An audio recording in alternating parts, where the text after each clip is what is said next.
오늘 이 아침에 우리에게 주신 하나님 말씀 마태복음 16장, 신약성경 마태복음 16장 1절부터 16절까지 말씀,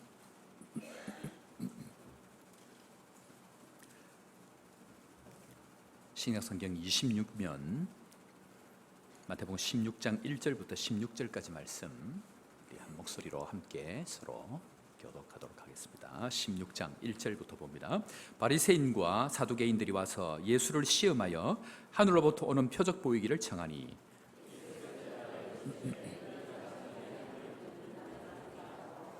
아침에 하늘이 붉고 흐리면 오늘은 날이 굳겠다 하나니 너희가 날씨는 분별할 줄 알면서 시대의 표적은 분별할 수 없느냐?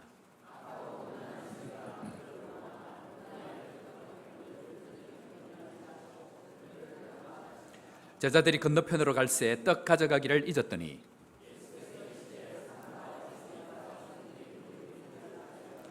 제자들이 서로 의논하여 이르되 우리가 떡을 가져오지 아니하였도다 하거늘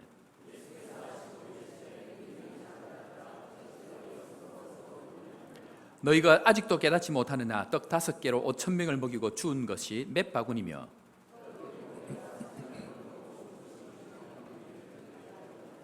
어찌 내 말한 것이 떡의 관함이 아닌 줄을 깨닫지 못하느냐? 오직 바리새인과 사두개인의 누룩을 주의하라 하시니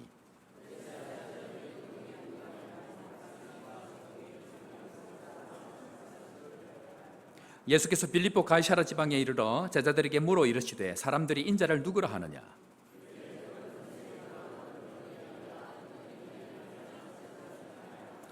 이르시되 너희는 나를 누구라 하느냐? 시몬 베드로가 대답하여 이르되 주는 그리스도시요 살아계신 하나님의 아들이니이다. 아멘.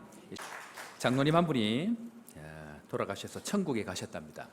천국에 갔는데 가보니까 집사님 한 분이 저 끝에서 상을 크게 차려놓고 식사를 하고 있는 겁니다. 이야, 천국에 오니까 아니 집사가 저 정도 상을 받으면 얼마나 이 장로를 있다 왔으니까 얼마나 기대가 되겠습니까? 그래서 이렇게 상을 받으러 딱 앉아있으니까 딱 음식을 갖다 주는데 짜장면을 갖다 주는 거예요. 그래서 아니 이거 저기 계신 집사님은 저 큰 상을 받는데 나는 왜 짜장면이냐고 막 이렇게 얘기했더니 옆에 있는 천사한테 얘기를 했더니 귓속말로 조용히 얘기를 하더랍니다. 너 그 교회 담임 목사는 짜장면 배달하고 있다. 사랑하는 성도 여러분, 평신도로 또 평범하게 세상 가운데 살아가신다고 너무 수고 많으십니다. 하나님께서 여러분들 수고하시고 하늘의 좋은 곳으로 땅에 기름진 곳으로 채워주시는 은혜가 여러분들 가운데 있기를 주의 이름으로 축원합니다.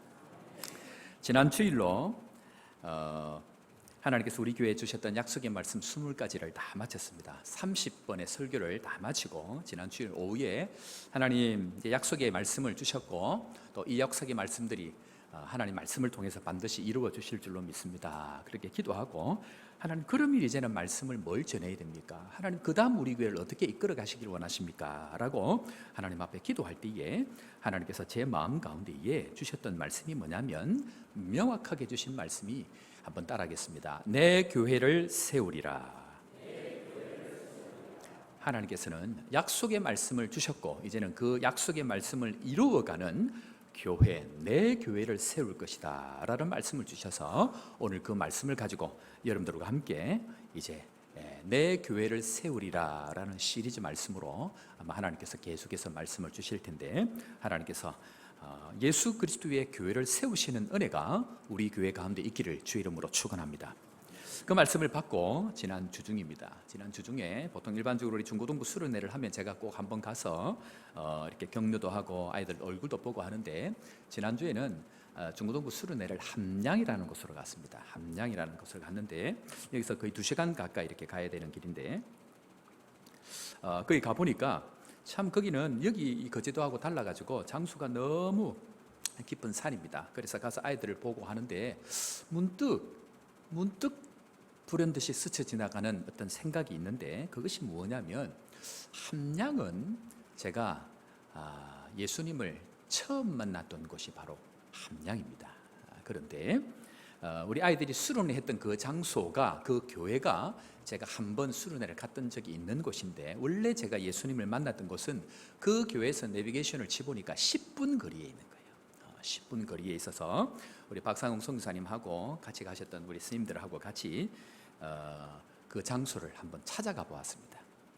그래서 그 장소를 한번 이렇게 찾아가 보았는데 여러분들 제가 설교 시간에 자주 얘기를 했지만 그 교회를 제가 처음 갈 때 고등학교 1학년 때 제가 4월 달에 교회를 처음 갔습니다. 그리고 7월 달에 수련회를 갔는데 그때 제 주머니에는 부적이 있었다고 말씀드렸습니다. 그 부적을 들고 부산에서 고속버스를 타고 차를 대절해서 거의 4시간 가까이 이렇게 간 것 같아요. 어릴 때 기억인데, 그런데 예수님을 처음 만난 날, 예수님을 처음 만나게 된 그때에 첫날 첫 시간 첫 예배 시간에 설교를 마치고 우리 다 같이 무릎 꿇고 기도합시다 라고 할 때에 설교를 평범하게 잘 들었습니다. 그리고 무릎을 딱 꿇는 순간 성령께서 저를 감동하셔서 그때부터 예수님이 저를 만나시고 회개하고 통회하는 그런 시간들을 가지게 되었던 곳이 바로 그 운곡교회라는 곳입니다. 그런데 그곳에서 하나님께서 회개하게 하시고, 그래서 내가 다시는 예수님 외에는 다른 것을 섬기지 않을 뿐만 아니고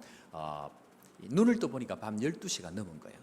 같이 기도했던 친구들은 다 사라지고 자기들은 자기 인생 다 살 거 간다고 제가 한번 말씀드렸죠. 세상은 믿을 사람이 없습니다. 나를 좀 데리고 가면 될 텐데 혼자 그냥 버려두고 자기들은 갔는데, 그 밤에 부엌에 찾아가가지고 성냥을 찾아가지고 그 부적을 밖에 나와서 태우면서 그 하늘의 별을 볼 때에 하나님께서 저에게 약속의 말씀을 그때 주신 것이 너희의 영적인 자손들이 하늘의 별과 같이 바다의 모래와 같이 많게 하리라 라는 그 약속을 그때 저에게 주셨습니다. 그런데 왜 하나님께서 다른 때도 아니고 이때 이 시기에 내가 내 교회를 세우리라 라는 이 약속의 말씀을 지난주에 주시고 그리고 이곳으로 가게 하셨을까? 그것은 결코 우연이 아니라고 생각합니다. 저는 그때 예수님을 만나고 너무 좋았습니다.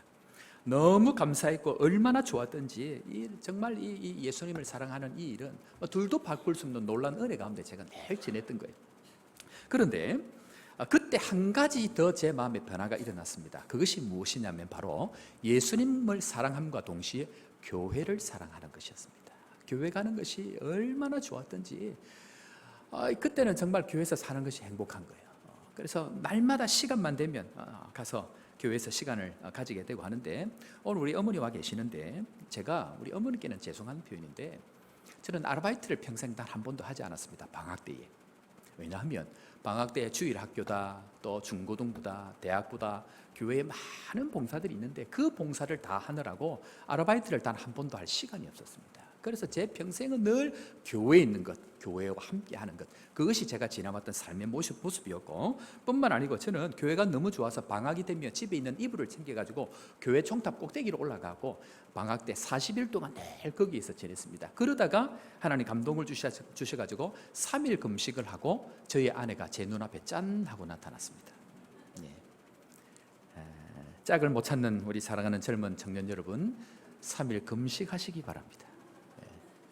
교회를 사랑할 때에 하나님 내 인생을 책임주셨습니다. 뿐만 아니고 저는 그 당시 교회가 한 300명 정도로 시작을 해서 한 200~300명 아이들까지 1,500명까지 성장하는 것을 쭉 지켜보면서 교회 방송실이 없었습니다. 원래 이렇게 계단 올라가는 데에 조그마한 이렇게 턴테이블 같은 걸 하나를 놓고 그렇게 시작을 했다가 나중에는 거의 방송국 수준만큼 이렇게 올라갈 때 그 과정을 제가 다 책임지고 진행을 할 때에 교회에서 정직원으로 그렇게 일을 했지만 모든 사례를 받지 않았습니다.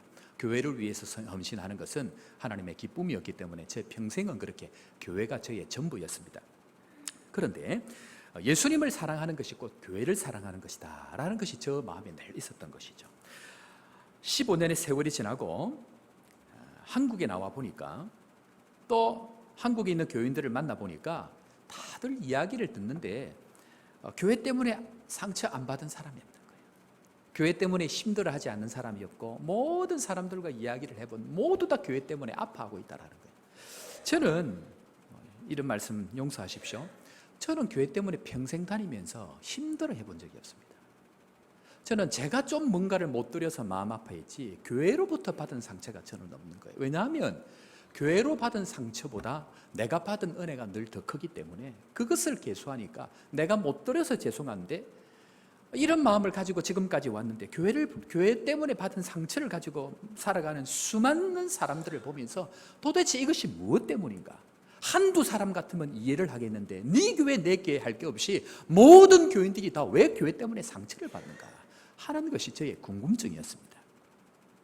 오늘 성경을 보면요, 성경에서 교회라는 단어가 오늘 처음 나온 것이 우리가 읽었던 본문입니다. 예수님께서 친히 교회를 세우시겠다라는 이 말씀을 하셨는데, 우리 18절 말씀 우리 다시 한 번 더, 다 같이 한 번 더 읽도록 하겠습니다. 18절입니다.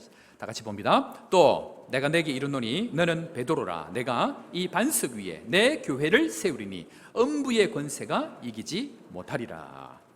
우리 교회가 지금 하나님 은혜로 정축을 할 수 있는 은혜를 주셨고 준비 과정을 지나고 이제 본격적으로 시작을 하려고 합니다. 그래서 오늘은 하나님께서 내 의도대로 이걸 하지 아니하고 때를 맞춰서 20가지 약속의 말씀을 지나고 이제는 교회로 본격적으로 세우시려고 하는 하나님의 마음을 주셨기 때문에 이제 우리가 본격적인 눈에 보이는 교회, 그리고 눈에 보이지 않는 교회를 세워가는 이 일에 하나님께서 이제는 하시기를 원하신다는 마음이 듭니다. 그래서 오늘은 우리 교회가 정축을 시작하는 이 단계에 있어서 함께 오늘 예배를 통해서 또 정축이 시작되고 눈에 보이는 교회뿐만 아니고 눈에 보이지 않는 교회까지도 하나님께서 세워가시겠다는 이 약속의 말씀을 붙들고 하나님 앞에 정축이 시작됨과 동시에 우리 교회를 본격적으로 교회를 세워가시는 하나님의 이 일이 시작되었음을 선언합니다. 하나님께서 반드시 이 일을 함께하시고 눈에 보이는 교회뿐만 아니고 눈에 보이지 않는 하나님의 교회까지도 반드시 그분의 뜻대로 이루어 가실 줄로 믿고 우리 모두 말씀 앞에 순종하며 나아가는 우리 모두가 되기를 주의 이름으로 축원합니다. 오늘 이 말씀은요, 이상합니다. 상식적으로 예수님께서 사역을 하기 위해서는 예루살렘으로 내려가야 됩니다. 보통 우리가 일반적으로 예루살렘을 향하여 올라간다 얘기하는데, 지명적으로 보면 제자들과 예수님이 살고 있던 갈릴리 북쪽에서부터 쭉 내려와서 예루살렘으로 가야 되는데, 오늘 지금 이 고백을 하고 있는 예수님께서 베드로에게 받아냈던 이 고백의 장소는 가이사랴 빌립보입니다. 이곳은 갈릴리로부터 다시 북쪽으로 더 올라가는 40km 정도 올라가야 되는 장소인데, 예수님께서 이곳을 향하여 올라가시면서 이 고백을 받아내시는데, 이 고백을 받아내시기 전에 오늘 읽었던 16장 1절 말씀부터 교회를 세워갈 때에 반드시 하나님께서 원하시는 신앙의 고백 위에 세워가는데, 이 고백이 일어나기 전에 반드시 거쳐가야 되는 세상의 과정들을 지나가게 되는 것이 바로 16장 1절부터 말씀입니다. 그러니까 16장 1절부터 16절 말씀까지를 쭉 지나가다 보면 교회가 무엇이고, 교회를 반대하고 세상을 파괴하려고 하는 세상이 파괴하려고 하는 그 세상의 모습이 무엇인지를 예수님께서 오늘 16장을 통해서 먼저 말씀하고 있다는 것입니다. 때문에 사랑하는 성도 여러분, 교회를 세우기 위해서 예수님께서 세상에 대해서 무엇이라고 이야기하고 있는지 먼저 깨닫게 되는 말씀의 은혜가 우리 가운데 주어지기를 주의 이름으로 축원합니다. 자, 예수님은 반드시 교회를 세우십니다. 신앙의 고백 위에 세우십니다. 그런데 예수님은 이 세상을 어떻게 먼저 정의하고 계시는가, 그 말씀을 한번 보도록 하겠습니다. 첫 번째로 한번 따라하겠습니다. 세상은 교회를 시험합니다. 자, 16장 1절 우리 다 같이 한번 보도록 하겠습니다. 다 같이 봅니다. 바리새인과 사두개인들이 와서 예수를 시험하여 하늘로부터 오는 표적 보기를 청하니. 예수님께서 교회를 세우실 때에 마태복음 16장 16절에 이 고백을 받아내시기 전에 먼저 교회가 세워지지 못하라고 하는 것들이 무엇인지를 16장 1절부터 쭉 설명을 하고 있는데, 이 내용을 우리가 제대로 알아야 교회가 어려움을 당하지 않는데, 그 첫 번째가 뭐냐면 세상은 반드시 교회를 시험합니다. 그것이 본질입니다. 자, 오늘 말씀을 보니까 바리새인과 사두개인들, 이 사람들은 늘 예수님의 반대편에 있는 세상의 사람들입니다. 그리고 와서 예수를 시험하여 그 이야기합니다. 그런데요, 오늘 이 시험하는 이것을 가만히 보면 여기만 나와 있는 것이 아니고 마태복음에 가보면요, 예수님께서 공생애를 딱 처음 시작할 때에 동일하게 시험받는 내용이 납니다. 그런데 예수님께서 시험을 받으실 때에 누가 시험을 했죠? 누가 시험을 했죠? 누가 시험을 했습니까? 네? 마귀가 시험을 했습니까? 성령에게 이끌리어 시험 가운데 있다 할지라도 교회는 성령의 은혜 안에, 성령의 보호하심 아래 있다는 것 믿으시기를 바랍니다. 그런데 성령의 은혜 안에 있다 할지라도 마귀는 시험합니다. 그런데 예수님께서 성경은 오늘 이 마귀를 정의하는데 마태복음 4장 3절 이 마귀를 어떻게 정의하고 있는가? 마태복음 4장 3절 우리 다 같이 봅니다. 시험하는 자가 예수께 나와서 이르되 내가 만일 하나님의 아들이거든 명하여 이 돌들로 떡덩이가 되게 하라. 예수님께서 시험하러 온 이 사람을 뭐라고 정의합니까? 시험하는 자다, 그 이야기합니다. 한마디로 얘기하면 예수님을 흔들려고 하는 사람, 즉 예수님은 교회입니다. 교회의 머리이신 예수 그리스도는 교회입니다. 그러면 이 교회를 흔들려고 하는 사람의 정의가 뭐냐면 바로 시험하는 자다, 그 이야기합니다. 세상은 얼만큼 시험을 하느냐? 교회를 시험할 뿐만 아니고 하나님의 아들인 예수님까지도 시험합니다. 그러니까 예수님 자신인 교회를 끊임없이 시험하는 것이 바로 세상의 일이다라는 것을 먼저 보여주고 있다는 것입니다. 그래서 이 시험하는 이 자가 예수님께 시험하는데, 예수님이 받았던 이 시험 며칠을 굶는다고 얘기했습니까? 40일을 굶었습니다. 이 40일의 상징은 이스라엘 백성들이 광야에서 40년을 광야에 지냈던 것을 상징적으로 예수님께서 40일 동안 굶으시면서 이 땅에서 받는 모든 시험을 대신하여 받는 그 상징적인 상징이 바로 오늘의 시험입니다. 그런데 그 마귀가 찾아와서 시험을 하는 데에 첫 번째로 이 마귀가 우리에게 시험할 때에 뭘 시험할까요? 마귀가 와서 반드시 우리를 시험합니다. 세상은 반드시 교회를 시험합니다. 그러면 첫 번째로 교회에게 시험하는 건 무엇인가? 한번 따라하겠습니다. 네 필요를 먼저 채우라. 마귀는요, 어떻게 우리를 시험하는가 하면 너의 필요를 먼저 채우라고 얘기합니다. 굳이 네가 배고파서 어렵고 죽어갈 상황인데 굳이 네가 배고파서 그러는 가운데에 남들을 위해서 살 필요 없고 너를 위해서 먼저 너의 필요를 먼저 채우라, 그 얘기합니다. 사랑하는 성도 여러분, 누가 마귀일까요? 누가 마귀일까요? 저를 그렇게 째려보시면 안 됩니다. 저는 시험을 하지 않습니다. 누가 마귀냐면요, 나의 필요를 먼저 채우라라고 얘기하는 사람이 시험하는 자입니다. 그러니까 우리 인생을 살아갈 때에 누가 교회를 힘들게 하고 교회된 여러분들을 힘들게 하는 핵심 시험이 뭐냐면요, 너의 필요를 먼저 채우라는 것입니다. 그 소리를 끊임없이 여러분들에게 하는 것, 그것이 바로 시험하는 자가 우리에게 시험하는 것으로 유혹하고 있는 것, 그 내용은 바로 너의 필요를 먼저 채우라, 그 이야기합니다. 우리가 언제 이 시험에 넘어가냐면요, 믿음을 가지지 않으면 반드시 자기의 필요를 먼저 채우게 되어 있습니다. 믿음의 반대는 자기의 필요를 채우는 것입니다. 그래서 믿음이 사라지고 나면 반드시 자기의 것을 먼저 채우게 되는 것이 바로 시험이다라고 얘기합니다. 다른 이야기로 믿음이 무엇일까요? 믿음이라는 것은 내가 내 것을 채우지 않아도 하나님께서 채우실 것을 믿는 것, 그것이 믿음입니다. 믿음은 뜬구름 잡는 소리가 아니고요, 믿음은 내가 나를 채우지 않아도 하나님께서 채우실 것이다 라고 믿고 살아가는 것, 그것이 바로 믿음이라는 것입니다. 그것을 현실에 살아가면서 나의 필요를 먼저 쓰고 나의 필요를 먼저 채워서 먹고 사는 것이 은혜가 아니고, 나의 것을 채우지 않는다 할지라도 하나님이 채우시는 것을 경험하는 것, 그것이 신앙의 실체라는 것입니다. 이것을 경험할 수 있는 은혜가 우리 모두에게 있기를 주의 이름으로 축원합니다. 그런데요, 시험이 뭐냐? 그것은 네가 하나님의 아들이잖아, 너 하나님의 자녀잖아, 그러니까 네가 중요해, 네가 먼저 채워, 네가 먼저 먹으라고 사탄은 끊임없이 이야기하는 그 소리가 바로 시험이라는 것입니다. 신방을 하는데요, 가정마다 신방할 때에 물어봅니다. 무엇이 필요하십니까? 기도 제목이 무엇입니까? 거의 대부분 뭐라고 얘기하냐면요, 건강, 또 자녀, 그 얘기를 합니다. 그런데 한 집사님께서 저희의 첫 번째 기도의 제목은 교회가 살아있는 교회가 되는 것입니다 라고 이야기할 때 제가 참 감동이 되는 거예요. 교회 문제를 가지고 1번으로 얘기하시는 분이 그분이 처음이었던 거예요. 그래서 제가 얼마나 감동이 되는지, 인생의 목표, 인생을 하나님의 은혜로 말미암아 내 인생의 필요를 채우는 것이, 그것이 은혜가 아니고 나의 필요가 아니고 하나님이 필요한 것을 먼저 채워줄 수 있도록 믿음으로 사는 그것이 은혜인 줄 믿으시기를 바랍니다. 그렇게 따라갈 때에 시험 당하지 않는다라고 말씀하십니다. 그래서 주기도문은 우리에게 뭐라고 얘기합니까? 우리를 뭐에 들지 말게 하시고 시험에 들게 하지 마옵시고 라고 이야기합니다. 사랑하는 성도 여러분, 시험에 들지 않는 여러분들 되기를 주의 이름으로 축원합니다.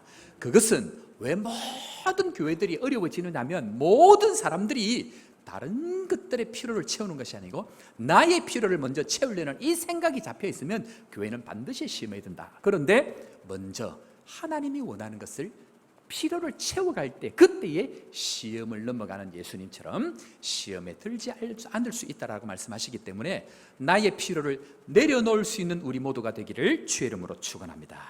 두 번째로 시험이 무엇인가? 두 번째로 시험은요, 이게 조금 여러분들에게 말이 어려울 수 있는데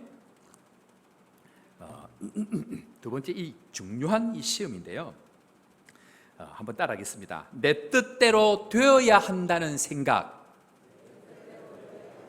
다시 합니다. 내 뜻대로 되어야 한다는 생각. 그것이 시험입니다. 내 뜻대로 되어야만 된다는 그 생각이 시험입니다. 자, 많은 사람들은요, 신앙생활 할 때에 또는 많은 것들을 할 때에 내 뜻대로 되기를 원합니다. 그런데 전제가 뭡니까? 이 세상 자체가 내 뜻대로 될까요? 안 될까요? 이 세상은 아담과 하와가 죄를 짓고 난 이후부터 아무리 수고해도 자기의 뜻대로 되지 않도록 하나님께서 처음부터 법칙을 그렇게 정했습니다. 그래서 종신토록 수고하고 땀을 흘려야 먹는데 그것도 땅은 뭘 냅니까? 가시와 엉겅퀴를 준다. 바꾸어 얘기하면 내 뜻대로 되지 않는 것이 인생의 전제입니다. 그래서 하나님은 이것을 심판으로 저주로 주신 것이 아니고 내 뜻대로 되지 않기 때문에 하나님께 오도록 만들어 놓은 것이 하나님의 역설입니다. 그런데 마귀는 어떻게 할까요? 마귀는 뭐라고 얘기하죠? 네 뜻대로 되라고 얘기합니다. 이것이 모든 교회가 당하고 있는 시험입니다. 내 뜻대로 되어야 되는 거기서부터 시험입니다. 언제 은혜이냐? 내 뜻대로 안 되는 게 은혜입니다.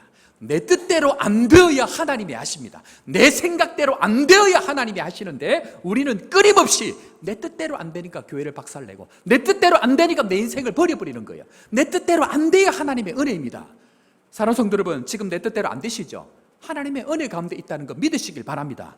그 은혜를 경험하고 이것이 하나님의 은혜라는 것을 알 때 우리가 시험에 넘어가지 않는데 내 뜻대로 안 됐다고 생각을 하니까 시험 드는 거예요. 그 시험이 교모하게 우리 가운데 찾아와서 내 뜻대로 안 되니까 자기 마음대로 하라고 하는 거예요. 사탄은 끊임없이 우리 가운데 이것을 가지고 놀고 있다는 것입니다. 때문에 우리 마음 가운데에 생각해야 될 게 뭐냐면요, 내 뜻대로 안 될 그때 이제는 진짜 하나님이 일하시겠구나.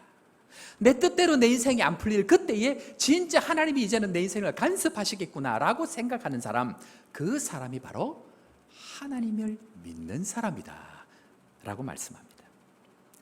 제가 다시 한번 질문하겠습니다. 사랑하는 성도 여러분, 여러분들 인생 지금까지 여러분들 뜻대로 된 적이 있습니까?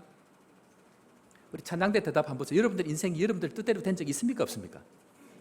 단 한 번이라도 있으면요, 그 사람은 교만하는 거예요.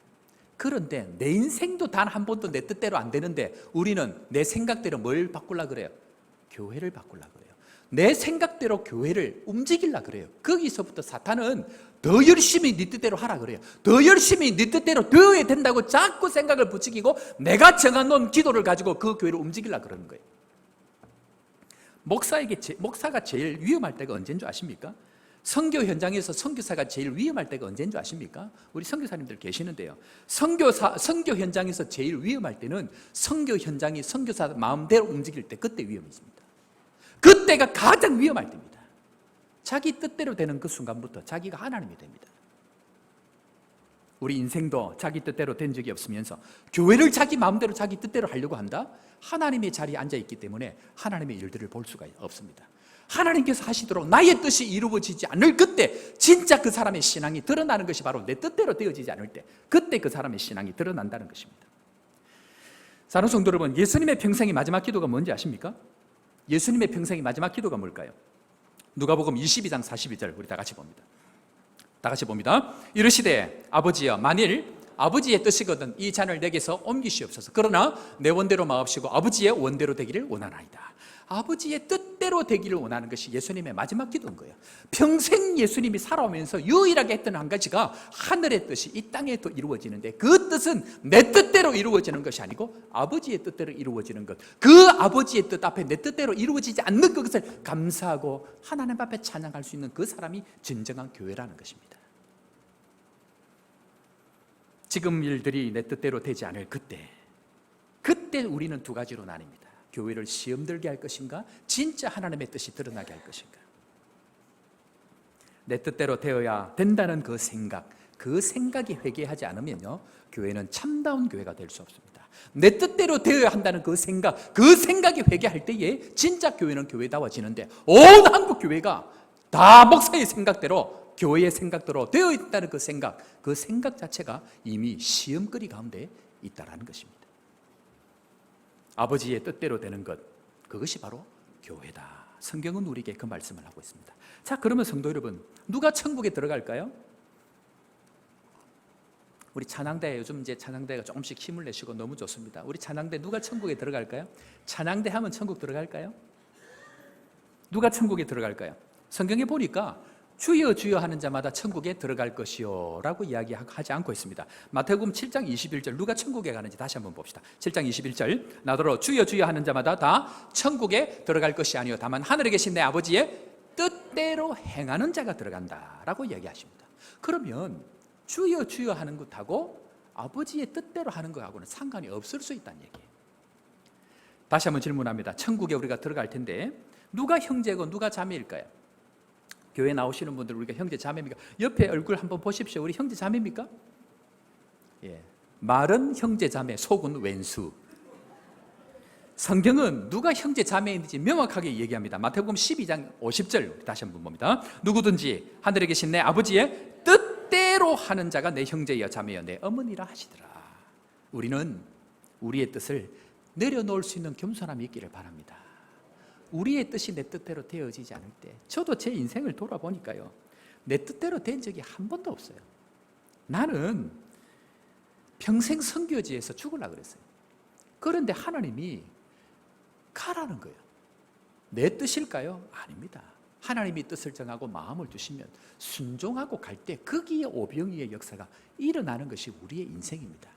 오늘 이 시간 여러분들의 인생 가운데 일이 잘 되지 않고 뿐만 아니고 여러분들의 뜻대로 일이 되지 않을 때, 그때 하나님의 뜻이 이루어지는 은혜가 있는 줄 믿기를 바랍니다.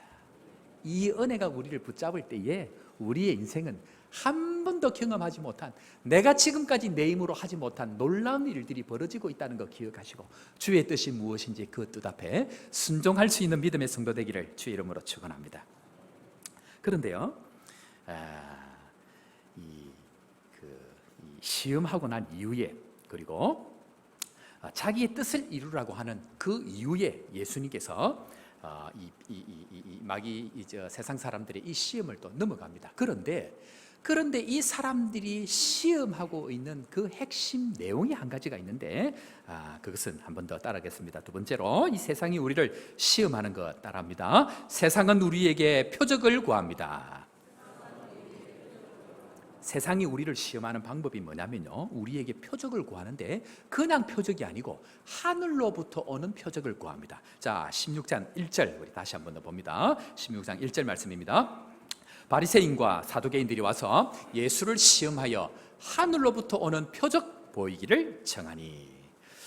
우리 성도 여러분, 대단한 목사를 조심하셔야 됩니다. 큰 목사들을 조심하셔야 됩니다. 여러분들은 저를 조심하셔야 됩니다. 무슨 말이냐? 뭔가 신령해 보이고 뭔가 있어 보이고 뭔가 하늘로부터 오는 뭔가 있는 것 같은 그런 사람들 조심해야 돼요.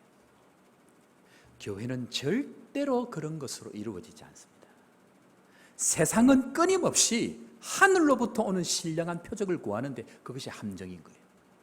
교회는 그것으로 이루어지지 않아요. 그런데 지금까지 한국 교회는 뭔가 신령한 하늘로부터 오는 그것을 붙들고 살아왔기 때문에 한순간 전부 다 교회가 내려앉는 거예요.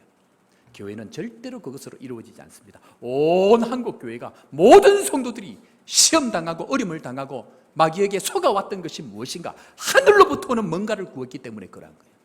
예수님은 오늘 명확하게 이야기합니다. 하늘로부터 오는 것이 아니다. 세상은 끊임없이 우리를 시험할 것입니다. 교회는 끊임없이 시험을 받을 것입니다. 그런데 그 시험의 내용이 무엇인가? 그 표적이 무엇인가? 그것을 예수님은 광야 시험 가운데 두 번째로 보여주십니다. 마태복음 4장 6절, 그 세상이 원하는 표적이 무엇인가? 다 같이 봅니다. 이르되 내가 만일 하나님의 아들이거든 뛰어내리라. 기록되었을 때 내가 그들이 손으로 너를 받들어 발에 돌이 부딪히지 않게 하리로다. 무슨 말입니까? 너를 어떻게? 표적의 핵심이 뭘까요? 왜 표적을 보이라고 얘기할까요? 그것은 받드는 것이 필요하기 때문에 그럽니다. 내가 왜 표적을 구할까요? 내가 왜 기도를 원할까요? 내가 뭘 구할까요? 그것을 응답을 통해서 나를 받들라는 것입니다. 세상은 끊임없이 너를 받들게 만들라는 것입니다. 그래서 좋은 학교를 가고 좋은 대학을 가고 좋은 직장을 가서 높은 자리에 앉아서 사람들이 너를 우러러 볼도록 너를 받들라고 이야기합니다. 그것이 표적입니다. 하늘로부터 오는 표적을 통해서 세상은 끊임없이 너를 받들라고 이야기합니다. 그것에는 세상이 원하는 표적이 바로 거기에 있기 때문에 그러합니다. 제가 우리 교회 와가지고 굉장히 조심하는 것 중에 한 가지가 있습니다.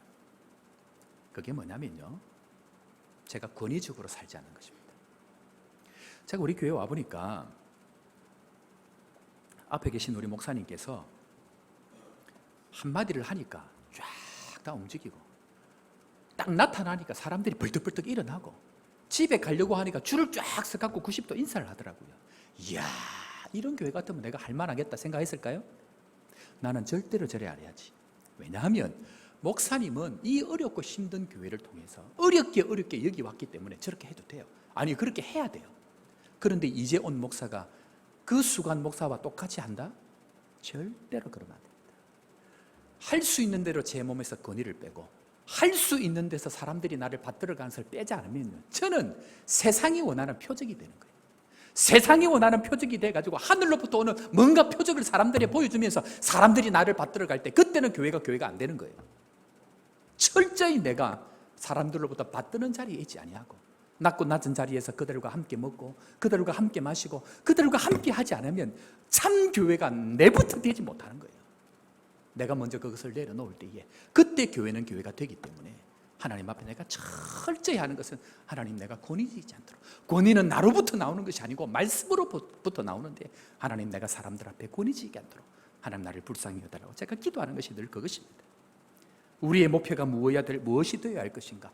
내가 뭔가를 이루어서 내가 뭔가를 해서 사람들이 나를 받드는 것이 아닌 거예요. 사람들이 나를 받드는 것이 아니고 하나님께서 원하시는 그 표적을 세상에 보여줄 때 그때 교회가 되는데, 우리가 하나님 앞에 겸손하게 내려놔야 될 것이 무엇인가? 내가 이만큼 했기 때문에 내가 뭔가를 대접을 받아야 되고, 내가 이만큼 공로를 세웠기 때문에 뭔가 사람들로부터 받들임을 받는 것이 아니고요, 그럴수록 더 그 권위의 자리에서 내려올 때 그때 교회가 된다는 것입니다.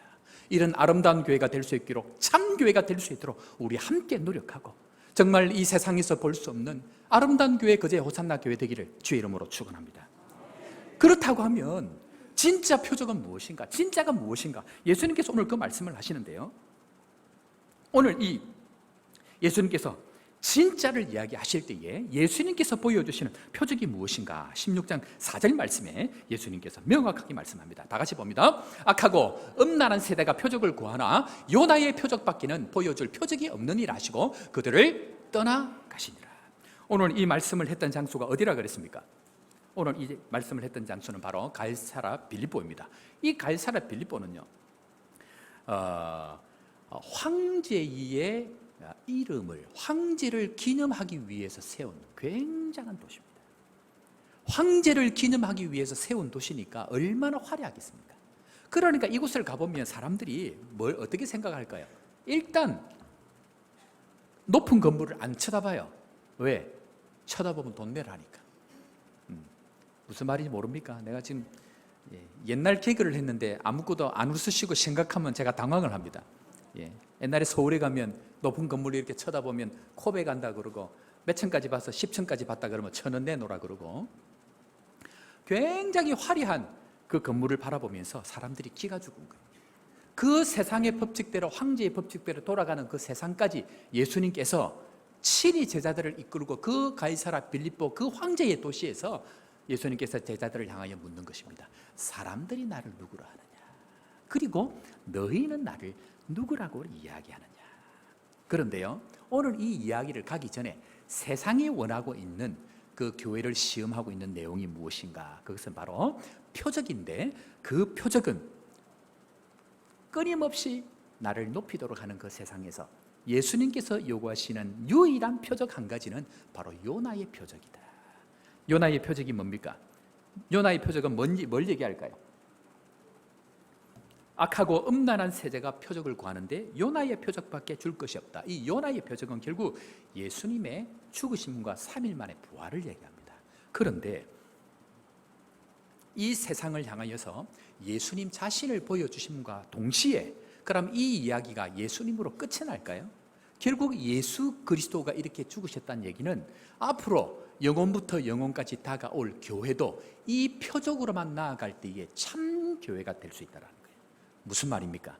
세상이 자기 뜻대로 되라고 이야기할 그때에, 세상이 하늘로부터는 표적을 구하라고 이야기할 그때에 교회는, 참 교회는, 진짜 성도는 날마다 죽었다라고 고백하고 오늘도 자기 주장을 내세우지 아니하고 겸손한 마음으로 내가 십자가에 죽었음을 고백하며 주님 앞으로 나아가는 그 사람들이 모인 곳이 진짜 참 교회라는 것을 예수님께서는 오늘 교회의 교회됨을 보여주시기 전에 오늘 이 말씀을 하시기 위해서 제자들과 함께 이 과정을 지나가고 있다는 것입니다.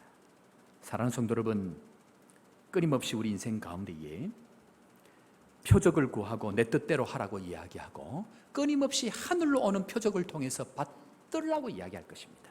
그때에 우리가 가지고 가야 될 참 교회의 모습은 철저히 밑으로 내려가는 것, 철저히 그 높은 자리에서 내려와서 나보다 남을 낫게 여기는 그 겸손함이 있는 그 교회, 그 교회가 진짜 교회가 될 수 있다는 것입니다. 이 은혜가 저뿐만 아니고 우리 모두에게 있기를 주의 이름으로 축원합니다. 그렇게 할 때에 성령께서 그때부터 진짜 우리 교회를 이끌어 가시는 은혜가 있다는 것입니다. 그때부터 진짜 내 교회를 세우리라는 이 하나님의 놀라운 약속의 말씀이 이루어져 갈 수 있다는 것입니다.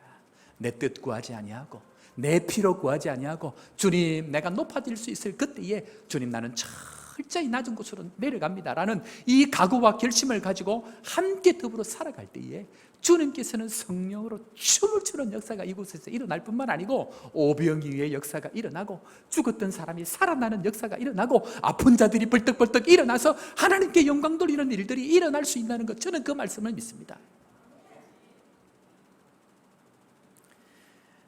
인류를 살아오면서 유일하게 주신 유일한 대안 한 가지가 뭔지 아십니까? 유일한 한 가지 대안이 뭘까요?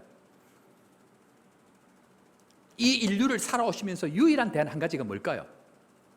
뭡니까? 예수 그리스도입니까? 그렇게 이야기하면 예수 그리스도는 이 땅 가운데 계속 살아 계셔야 됩니다.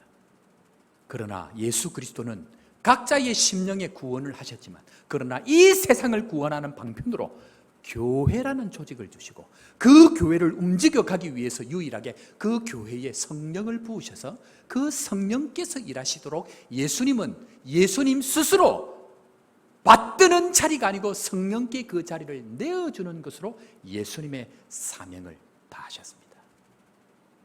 예수님 스스로도 받드는 자리가 아니고 눈에 사라져버림으로 말미암아 그 성령이 자기의 자리를 내어주시는 요나의 표적을 지금까지도 성령에게 보여주고 있다는 것입니다.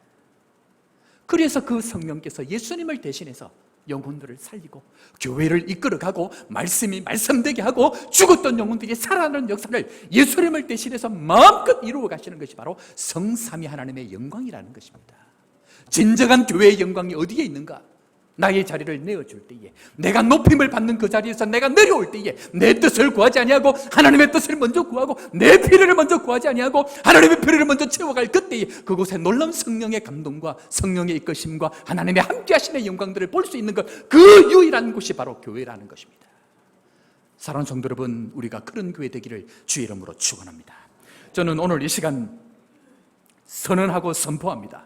눈에 보이는 정축뿐만 아니고 눈에 보이지 않는 참 교회로 나아가기 위해서 이제는 우리의 필요를 채우지 아니하고, 이제는 지금까지 내 뜻을 구하고 살아왔던 그 나의 뜻을 내려놓고, 뿐만 아니고 지금까지 구했던 내가 높아지고 나를 높이라고 하는 그 모든 교만함에서 이제는 하나님 앞에 나를 내려놓음으로 말미암아 하나님께서 높아지는 이 영광을 바라보면서 이제는 눈에 보이지 않는 참된 교회가 되기 위해서 주님 앞에 각오하고 결심하고 일어설 수 있는 믿음의 성도 다 되기를 주 이름으로 축원합니다. 주님께서 오늘 우리에게 말씀하십니다. 또 내가 내게 이루는 너는 베드로라. 내가 이 반석 위에 내 교회를 세우리라. 이 반석 위에 내 교회를 세우리라. 이 반석 위에 내 교회를 세우리라. 음부의 권세가 이기지 못하리라. 사랑하는 성도 여러분, 우리 다 한번 일어섭시다. 일어서셔서 우리 한번 고백합시다. 눈에 보이는 교회와 눈에 보이지 않는 나 자신도 하나님께 내어 맡기고 나의 평생의 삶들이 참 교회가 되기 위해서 주님 앞에 각오하고 결심하고 주님 우리를 참 교회 되게 하시고 음부의 권세를 이기는 참 교회가 되셔서 주님께서 내 교회를 세울 것이라는 이 약속의 말씀 순종하며 함께 나아가서 온 교회가 주의 영광을 볼 수 있도록 주님 우리를 함께 하여 주옵소서라고 주님 앞에 이 시간 한번 우리 선포합시다. 한번 따라합니다. 내 교회를 세우리라. 내 교회를 세우리라. 내 교회를 세우리라.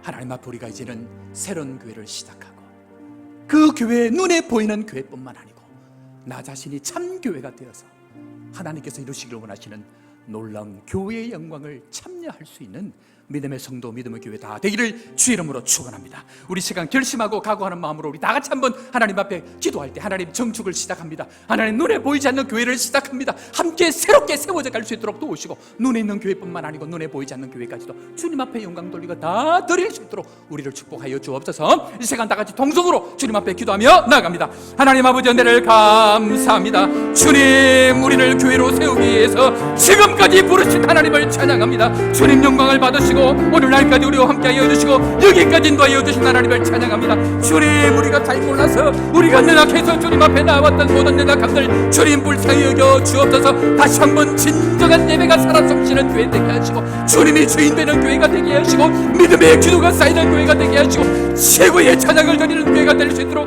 주님 역사하여 주셔서 병든 자들이 일어나게 하여 주시고 죽어가는 영혼들이 주님 앞에 돌아오게 하여 주시고 눈에 교회 보이는 교회뿐만 아니고 눈에 보이지 않는 교회까지도 아름답게 주님 앞에 드릴 수 있는 놀라운 영광의 교회가 될 수 있도록 주님 함께하여 주옵소서. 오늘도 우리의 선포와 우리의 기도를 받으시고 다시 한번 주님 앞으로 나아가오니 이런 교회가 되게 하여 주옵소서. 주님 함께하여 주옵소서. 진정한 예배가 숨쉬는 교회, 숨쉬는 교회, 주님이 주인 되는 교회 되시는 교회, 믿음의 기도가 쌓이는 교회, 최고의 찬양을 드리는 교회, 찬양을 드리는 교회, 말씀이 살아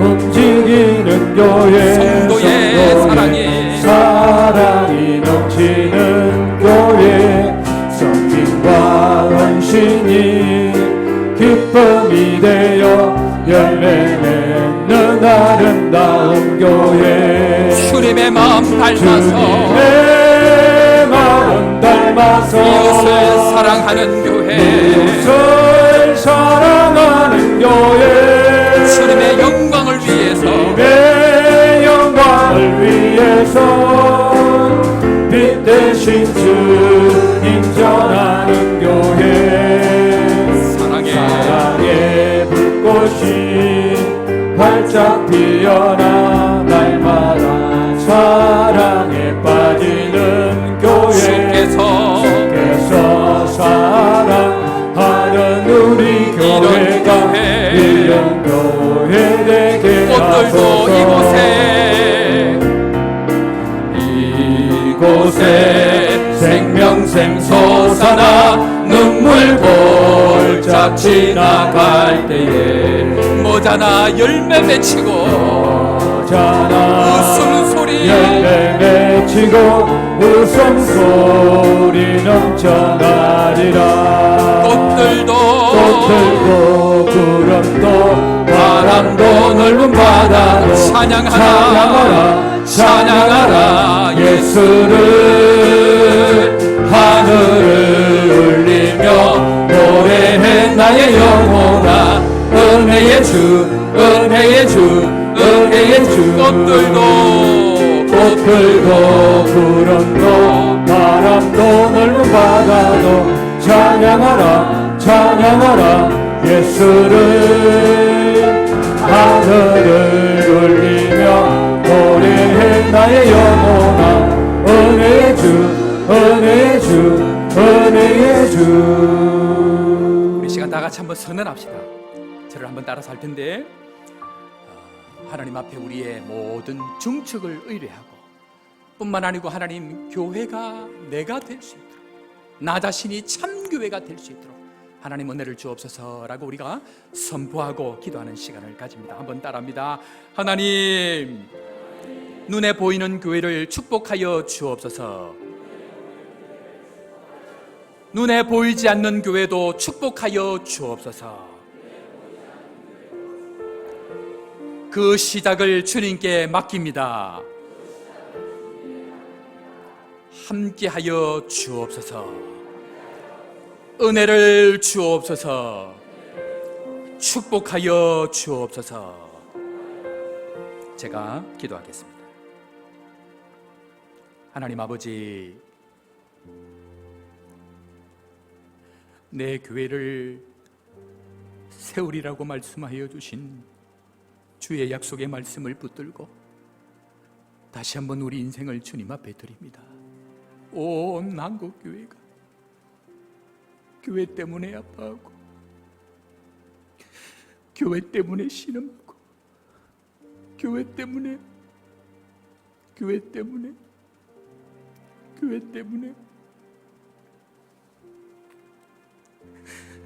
주님, 교회를 말씀하시며 내가 아파